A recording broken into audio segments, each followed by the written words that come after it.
Hello, I'm Christine, and it's time for stories that I ate this month. Stories I ate this month.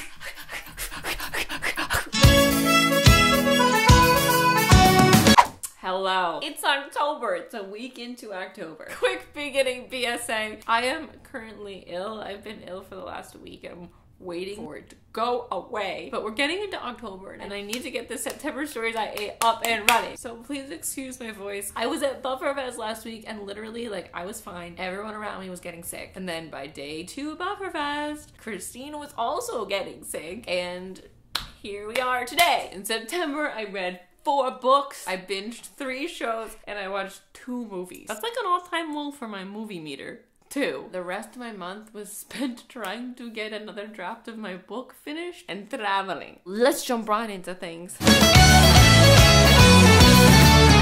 First book we're going to talk about today was our Booksplosion September Bookism month, and that is The Dreadful Tale of Prosper Redding by ALEXNDRA Bracken. This month we were sponsored by Disney Hyperion. Thank you, Disney Hyperion. As you may or may not know, I love ALEXNDRA Bracken. She is the author of the Darkest Minds trilogy and the Passenger duology. This is her first venture into middle grade, and it is about a boy named Prosper Redding. He comes from a very affluent family that basically runs the little town that they live in. He's about to turn 13. He's a twin. He's in middle school and it's not going too hot for him. He doesn't have any friends and he gets made fun of a lot. He comes home one day to find out that he actually has a demon living inside of him because his great-great-great-great-grandfather made a deal with basically the devil. The devil would make sure his family is really wealthy and lucky, and in exchange you give us your soul for all of eternity. So when you die, you're our slave in the underworld forever. That particular ancestor ended up breaking that contract after he had gotten what he wanted. We don't know how he broke it yet, but he did. This demon has finally wiggled his way back into the Reddings. One Redding in particular, Prosper, in order to exact his revenge on this family. Those jerks are not gonna get away with breaking their contract with him. He is going to take down the Reddings. And poor Prosper, he has nothing to do with this.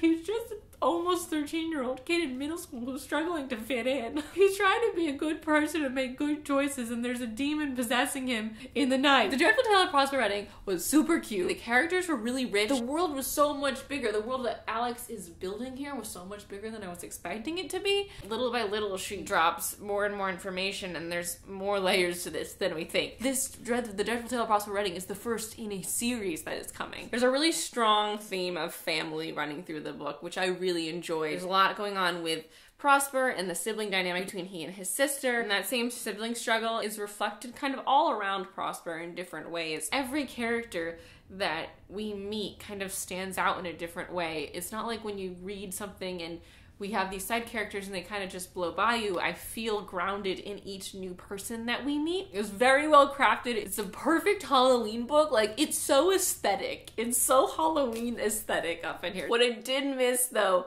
was having some sort of romance stirring. I know they're young and blah blah blah blah, but I missed it. The next show I binged this month was Younger. I love this show. This 40-year-old mother, her kid's in college, she's getting divorced, her husband is a gambling addict, they don't have any money. She quit her job in her 20s when she got pregnant to raise her daughter. She worked at Random House, she worked in publishing, and she was really good at it. She's been trying to get a job, going to interviews, and no one will hire her because she's 40. They want someone in their 20s that's fresh and new and hip. So she's at this bar with her friend, and her friend leaves and goes to the bathroom, and this guy comes up to her, this really cute guy who's in his 20s, and starts hitting on her, and she's like, oh, I'm way too old for you. And he's like, what do you mean, dude? I'm 26. You must be right around that age. And she's like, and she just goes along with it. And she tells her friend, and her friend's like, you know what? We could make you 26. You can pass for 26. You look great for your age. So they give her a mini makeover. She interviews for a job at a publishing house as a 26-year-old and gets the job. And that's where the show starts. And it is so much fun. There are 4 seasons. There's this character that just reminds me of Colin Firth, in every movie, that I love him. Hilary Duff's in it. I love everyone. It's so much fun. I love it. I can't wait for more Younger. I probably won't get it till next June. I think that's when this season aired. A+ to Younger. The next book I finished this month was All Rights Reserved by Greg Katsoulis. I'm working with Harlequin this month. I read this via audiobook in like 2 days. This book, this premise, it's so scary. I found myself just repeating things that were going on out loud all the time because I couldn't believe that this is the way the world is in this story. The concept here is that all words and gestures are copyrighted. Every word you say has a charge to it, and you don't start getting charged till you're 15. Once you turn 15, they lock this cuff over your wrist that records your every word and will charge you right there on the spot as you like say a sentence. A sentence could cost you like $57 or more, depending on how many words, what specific words you use. Some things are public domain, like smiling, but like if you shrug more than 2 centimeters, it's a charge. It's absolutely cray-cray. And the more you read, the deeper you get into this world, the more interesting things get. You start forming these different theories, like, oh, is this actually what's going on, or does this happen, and this happen? Our lead character just turned 15. We meet her on the day she's turning 15, and on that day, they have this celebration. So she's supposed to give this speech. It comes time for her to give it. She's contracted, legally has to give it. These words have to be her first paid words, and she just doesn't speak as a point of protest. Other people start not speaking as a point of protest, and it gets more and more drastic as more and more people start doing it. Her actions like directly affect her family. Like the government is not happy with this, and they will go after her in any way that they can. It causes a giant uproar, and the struggle is not only within herself, because you want to speak. Like, she spoke freely for 15 years, and now she's not speaking as a point of protest. But it's not only that she can't speak, she can't, like, make any gestures. There's no paper. Paper isn't around. It's not accessible. It's part of the government's way of ensuring that no one communicates. And your cuff registers if you start trying to communicate with, like, different movements. She has an older sister. She has a younger brother. I really enjoyed having that family aspect there. This is a pattern with me. I really like when the family is present.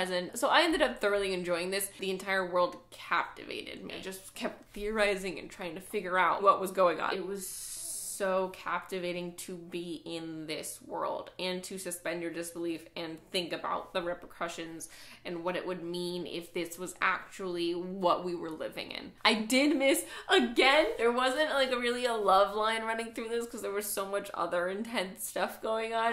I need to read a contemporary romance book. Everything's very intricately built and woven together. The actual writing, world building of the book is fantastic. If this is capturing your imagination, sounding interesting to you at all, definitely go pick up All Rights Reserved. It was a really mind-boggling, thought-provoking read. And if you haven't read something that's made you think in a while, it's so refreshing to have that. The next movie I watched this month was a rewatch, and that is Bridesmaids. I don't know what possessed me to like rewatch Bridesmaids. I guess I just really wanted to rewatch a comedy that I love. Still absolutely love it. If you have not seen it yet, you definitely should. It's one of my favorite comedy movies of all time. Bridesmaids gets an A. The next show I binged this month was Dirk Gently's Holistic Detective Agency, and I loved it so much. Oh my god. It's on Hulu. The new season's coming back super soon, like October 17th, I think. And oh, I loved it so much. It's so weird and quirky and also funny and wonderful and brilliant at the same time. It's like a twisted, quirky, weird version of Sherlock in a way. The story is told in such a fun way. Everything is just like slightly like goes in a different direction than you expected to. I remember like watching the pilot, I was expecting just to watch like 10 minutes and just get a feel for what the show was like because I've heard about it. Like I've heard whisperings of Dirk Gently's Holistic Detective Agency, but whenever I do, I just kind of blow it off because the name is so long I can never remember it. Dirk Gently's Holistic Detective Agency? Like what a weird name. How am I supposed to remember that, let alone watch it? So I start watching it and just sitting there, I cannot stop watching it. Like I'm immediately entranced. And at the same time, just thinking like, what the f am I watching? And the deeper in you get, the better it gets. The more you get to know the characters and the more you see things tying together. I just loved it, and I love the look of the show. I love the color palette. I love the way it's filmed. I love the way it's written. I love the dynamic between Dirk Gently and Elijah Wood's character. Elijah Wood's such a Ravenclaw, and Dirk Gently is just such a puff. And it's just so much fun to see them bounce off each other. It was only 8 episodes. I cannot wait for more. I was just at New York Comic Con, and I was so bummed that I did not know that Dirk Gently panel was going to be there. I watched this so recently, I hadn't even checked to see if there was anything going on, and there was. I missed it by 2 hours. I'm so excited about it. It's one of my new favorite shows. I can't wait for more. I'm so excited. I'm so excited. A+ to Dirk Gently's Holistic Detective Agency. I started remembering the name around episode 6. That's how long it took me to remember Dirk Gently's name. I don't know why, it just didn't stick in my mind. Dirk Gently. Dirk Gently's Holistic Detective Agency. You can do it. You can remember it too. You can watch it too. And then we can talk about it. Literally, no one I know in my real life has watched it. The next movie I watched this month was Kingsman and The Golden Circle. I was very, very excited for this, as I would imagine a lot of you were too. The first Kingsman was amazing. It was so satirical and self-aware, but also really good. And then The Golden Circle, it just fell a little flat. It fell flat. I don't even really want to talk about it because it's just upsetting to me. It was such a bummer. As soon as it opened, the opening scene, I could tell it wasn't going to be the same because the opening scene felt gratuitous. You know, it didn't feel like it had a sense of urgency. I wasn't worried at all for our main character. I was like, this is just for fun and games. I was still optimistic, obviously, but then the more things the more things tootled out, the more things unfolded, the less excited I was. The plot was kind of all over the place. It didn't mesh the same way. There was no build. There was no arc with our lead character. It was just, I was just not pleased with it. It was fun at parts, but it wasn't funny, which was another one of my favorite parts of Kingsman. I laughed so much during that movie. I think Kingsman Golden Circle gets a C from me. I was very sad about it. The first Kingsman's great. Go watch it and just pretend everything ended there. The next book I finished this month was the third and final book in the Grisha trilogy, which I'm just very proud that I read this trilogy, because there was one point where it's I'm so far gone past being able to read these because I have such a big TBR, and I read it. I really enjoyed it. Leigh has built such an amazing universe, and I can't wait to live in it more. Nikolai is getting his own book, and I'm so pumped. So now that years have passed since this last book has come out, and I've seen people's reactions to it, even if they're not spoilers, they were spoilers to me, because I knew to expect certain things. And because of that, I wasn't as disappointed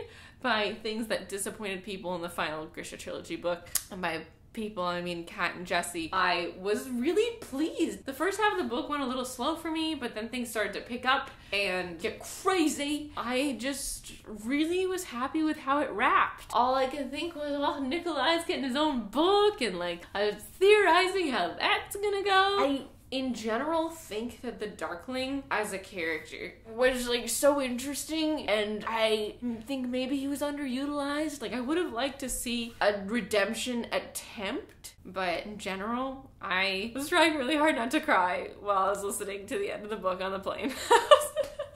Do I wish that things could have been a little different? Yeah. In the middle of book 2, I had this whole different theory of how the story could arc, and I really, really was pulling for that. But I've made my peace with people's reactions to the end, so I was prepared to not have that. If I have the time to get my ass together and make a video talking about how I wish things would have went, I will do that. The last series I binged this month was Atypical on Netflix. The Netflix original series. A lot of you were telling me to watch it, and I absolutely loved it. I think I watched it in 2 days, and I thought there were gonna be 13 episodes, but there were 8. This has happened to me so many times. I get to the last episode, I'm just next, and there is is no next, because it was the last episode and I didn't check how many episodes there were going to be, and it was just over. And I was like, it's about this one family, and their son is on the spectrum, he's in high school, and it's told from his point of view, like he's the lead character, and he wants to find a girlfriend. And it's also about his sister, who's a little younger than him, but is also in high school, and it's about their parents. It's just so good, so heartwarming, so fun, so well written. I enjoyed it so much. I'd give it A+ to Atypical. The last book I read this month was WARCROSS, which is at home in California. I'm currently in New Jersey right now, and I loved WARCROSS. This is Marie Lu's new duology. It was great, and I have a whole book talk about it. I'm gonna link it in the description below if you want to know more. If you read it, let's please talk about it. It was really good. And those are all the stories I ate this month. I'd love to hear what your favorite thing that you ate this month story-wise was. I think my favorite was Dirk Gently. I think it was. As made apparent by the fact that I tried to force everyone that I've talked to this past week to watch it too. I really want to watch it again. Like, I think I'm going to. I think I'm just gonna rewatch it. My name is Christine. I'm at XTeenMay on Twitter and Instagram. If you want to follow me there, I make videos every Tuesday. I will see you next time. Thanks for watching. Goodbye.